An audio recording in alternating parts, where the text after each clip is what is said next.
They said he never laughed. Not once. Imagine a royal court alive with music, jesters tumbling, courtiers whispering jokes, yet King Charles I sits unmoved, his face a mask of stone. His silence echoed louder than any royal decree, defining not just a man, but a kingdom on the brink. Charles held his emotions tightly, refusing to let the world see the man behind the crown. This is more than a curious footnote, it's a lesson in the catastrophic power of being misunderstood.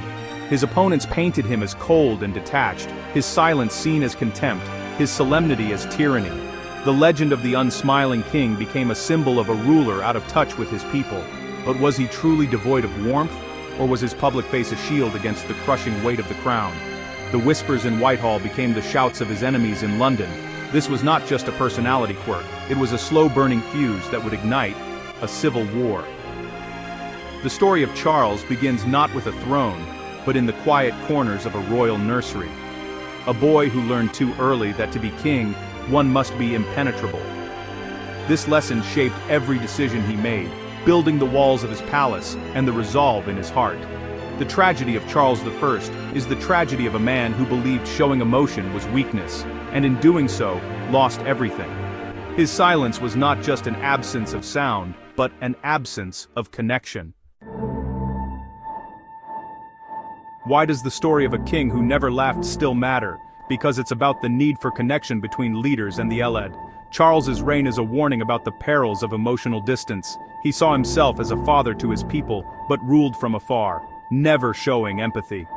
His belief in divine right isolated him, making compromise seem like betrayal. This rigidity squeezed all warmth from his public persona, making him appear arrogant and tyrannical. Charles heard the words of Parliament, but not the anxiety behind them. His failure to communicate and adapt was his greatest flaw. Leadership isn't about being unbending, but knowing when to bend, when to listen. Charles's tragedy was not that he was a bad man, but the wrong leader for a country on the edge of revolution. To understand the man, we must look at the boy. Charles was never meant to be king. He was the sickly, overlooked second son. His older brother Henry was everything Charles was not. Strong, charming, the hope of England. Charles, frail and shy, learned to hide his weaknesses behind a wall of self-control. When Henry died suddenly, the quiet, unprepared Charles became heir. The weight of a kingdom fell on his narrow shoulders. He hadn't been trained to charm crowds or navigate politics, only to conquer weakness and show unshakable strength. This lesson became his guiding principle as king: never show vulnerability. He would never ask for help, never admit doubt, never let his subjects see him as anything less than perfect. The determination to hide all weakness became his tragic flaw. He tried to rule as his brother might have, but without Henry's charisma. Instead, he embodied kingship with a grim solemnity.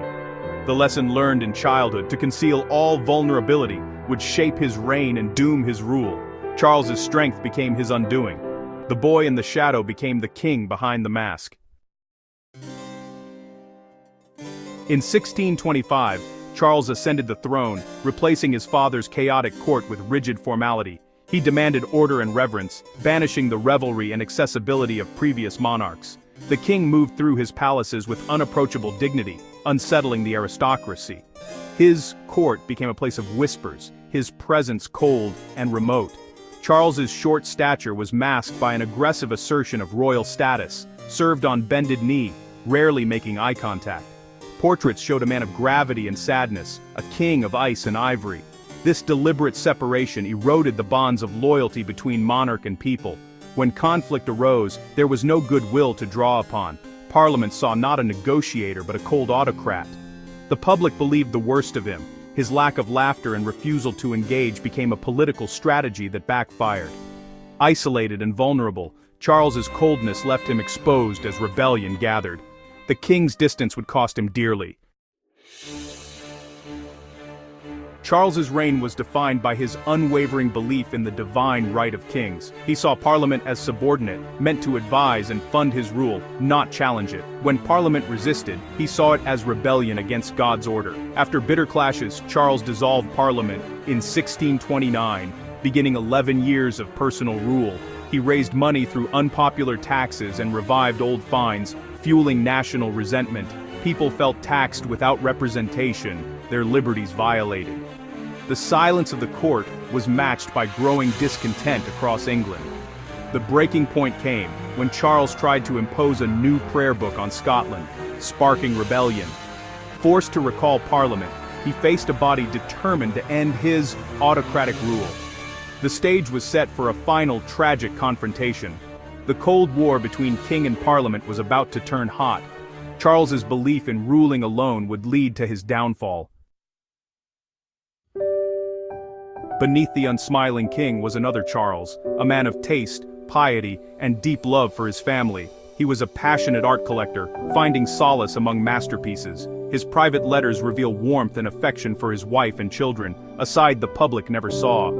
In private, he was gentle and devoted but felt compelled to hide it from the world. Even in defeat, Charles maintained regal composure, refusing to recognize the court that tried him for treason. On the scaffold, he showed remarkable self-control, asking for a second shirt so he wouldn't shiver and be mistaken for afraid. He forgave his executioners, dying with quiet dignity. His final moments embodied the strength and control he had cultivated all his life. The man who lived as a remote king died with a dignity that impressed even his enemies. In death, Charles revealed the humanity he had hidden in life. The execution of Charles I was a seismic event, shattering the idea of divine monarchy. Parliament declared that a king could be held accountable and removed if he betrayed the people's trust. England became a republic, but the experiment brought instability and division. The monarchy was restored 11 years later, but never with the same power. The memory of Charles's execution served as a warning to future monarchs: never again rule without Parliament. The Civil War shifted power from crown to Parliament, laying the groundwork for constitutional monarchy. Charles's reign teaches that authority must be earned through consent and communication. His failure was a failure of imagination. He could not adapt to a changing world. Even the most powerful institutions can crumble when leaders lose touch with their people. The fall of his crown was a lesson written in blood. Charles's legacy is a cautionary tale for all who hold power. So, who was Charles I? Cold tyrant or misunderstood man? His actions, dissolving Parliament, levying taxes, waging civil war, paint him as inflexible and autocratic. Yet, his private life reveals warmth and conviction, suggesting a man trapped by duty and principle. Perhaps his silence was shyness, his solemnity the burden of kingship. Charles's virtues, dignity, loyalty, piety, became his political undoing. He was a good man, but a bad king, unable to adapt to a changing world. His story is a tragedy, not a villainy, but of a man out of time. Was he truly cold, or just tragically misunderstood? The answer lies somewhere in between.